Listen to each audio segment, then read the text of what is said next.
जय श्री कृष्ण दोस्तों, life style with God में आपका स्वागत है। दोस्तों, यहाँ पर हम श्रीमद् भगवद गीता के चौथे अध्याय का अध्ययन कर रहे हैं, जिसका नाम ज्ञान कर्म संन्यास योग है। आज हम दूसरे और तीसरे श्लोक का अध्ययन करेंगे। भगवान ने कर्म योग की परंपरा बतलाते हुए कहा कि मैंने इस अविनाशी योग को सूर्य से कहा था, सूर्य ने अपने पुत्र वैवस्वत मनु से कहा और मनु ने अपने पुत्र राजा इक्ष्वाकु से कहा। और आगे भी भगवान इस योग की परंपरा का वर्णन करते हैं। एवं परंपरा प्राप्त मिमं राजर्षयो विदुः सकाले नेह महता योगो नष्टः परंतप। चौथे अध्याय के दूसरे श्लोक में भगवान श्री कृष्ण अर्जुन से कहते हैं कि हे परंतप अर्जुन, इस प्रकार परंपरा से प्राप्त इस योग को राजऋषियों ने जाना, किंतु उसके बाद वह योग बहुत काल से इस पृथ्वी लोक में लुप्तप्राय हो गया। इस प्रकार परंपरा से प्राप्त इस योग को राजऋषियों ने जाना। इस कथन से भगवान ने यह भाव दिखलाया है कि एक दूसरे से शिक्षा पाकर कई पीढ़ियों तक श्रेष्ठ राजा लोग इस कर्म योग का आचरण करते रहे। उस समय इसका रहस्य समझने में बहुत ही सुगमता थी, परंतु अब वह बात नहीं रही। अब समझते हैं कि राजऋषि किसको कहते हैं। क्या इस योग को राजऋषियों ने ही जाना, दूसरे लोगों ने नहीं जाना?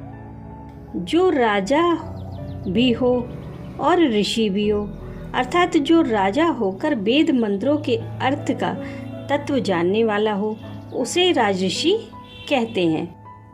परंतु ऐसी बात बिल्कुल भी नहीं है कि इस योग को दूसरे लोगों ने नहीं जाना, क्योंकि इनमें दूसरों के जानने का निषेध नहीं किया गया है। हाँ, इतना अवश्य है कि कर्म योग का तत्व समझने में राजऋषियों की प्रधानता मानी गई है। इसी में इतिहास में यह बात मिलती है कि दूसरे लोग भी कर्म योग का तत्व राजऋषियों से सीखा करते हैं। अतएव यहाँ भगवान के कहने का यही अभिप्राय मालूम होता है कि राजा लोग पहले से ही इस कर्म योग का अनुष्ठान करते आए हैं और तुम भी राजवंश में उत्पन्न हो, इसलिए तुम्हारा भी इसी में अधिकार है और यही तुम्हारे लिए सुगम भी होगा। बहुत काल से वह योग इस लोक में प्रायः नष्ट हो गया। इस कथन से भगवान ने यह भाव दिखलाया है कि जब तक वह परंपरा चलती रही तब तक तो कर्म योग का इस पृथ्वी लोक में प्रचार रहा। उसके बाद ज्यों-ज्यों लोगों की भोगों में आसक्ति बढ़ने लगी, त्यों-त्यों कर्म योग के अधिकारियों की संख्या घटती गई। इस प्रकार हास होते होते अंत में कर्म योग की वह कल्याणमयी परंपरा नष्ट हो गई। इसलिए उसके तत्व को समझने वाले और धारण करने वाले लोगों का इस लोक में बहुत काल पहले ही प्रायः अभाव सा हो गया है। अब यहाँ पर मन में यह प्रश्न आता है कि पहले तो भगवान ने इस योग को अविनाशी बतलाया और यहाँ पर भगवान कहते हैं कि वह नष्ट हो गया। इस परस्पर विरोधी कथन का क्या अर्थ है? यदि वह अविनाशी है तो उसका नाश नहीं होना चाहिए, और यदि नाश होता है तो वह अविनाशी कैसे हो सकता है? परमात्मा की प्राप्ति के साधन रूप कर्म योग, ज्ञान योग, भक्ति योग आदि जितने भी साधन हैं वह सभी नित्य हैं। इनका कभी अभाव नहीं होता। जब परमेश्वर नित्य है तब उनकी प्राप्ति के लिए उन्हीं के द्वारा निश्चित किए हुए अनादि नियम अनित्य नहीं हो सकते। जब जब जगत का प्रादुर्भाव होता है तब तब भगवान के समस्त नियम भी साथ ही साथ प्रकट हो जाते हैं, और जब जगत का प्रलय होता है उस समय नियमों का भी तिरोभाव हो जाता है, परंतु उनका अभाव कभी नहीं होता। इस प्रकार इस कर्मयोग की अनादिता सिद्ध करने के लिए पूर्व श्लोक में उसे अविनाशी कहा गया है। अतएव इस श्लोक में जो यह बात कही गई है कि वह योग बहुत काल से नष्ट हो गया है, इसका यही अभिप्राय समझना चाहिए कि बहुत समय से इस पृथ्वी लोक में उसका तत्व समझने वाले श्रेष्ठ पुरुषों का अभाव सा हो गया है। इस कारण वह अप्रकाशित हो गया है, उसका इस लोक में तिरोभाव हो गया है। यह नहीं कि उसका अभाव हो गया है, क्योंकि सत वस्तु का कभी अभाव नहीं होता। सृष्टि के आदि में पूर्व श्लोक के कथनानुसार भगवान से ही इसका प्रादुर्भाव होता है। फिर बीच में विभिन्न कारणों से कभी उसका प्रकाश होता है तथा कभी प्रकाश और विकास। यूं होते होते प्रलय के समय वह अखिल जगत के सहित भगवान में ही विलीन हो जाता है। इसी को नष्ट या अदृश्य होना कहते हैं। वास्तव में वह अविनाशी है, अतएव उसका कभी अभाव नहीं होता। स एवायं मया तेद्य योगः प्रोक्तः पुरातनः भक्तोऽसि मे सखा चेति रहस्यम हेत दुत्तमम्।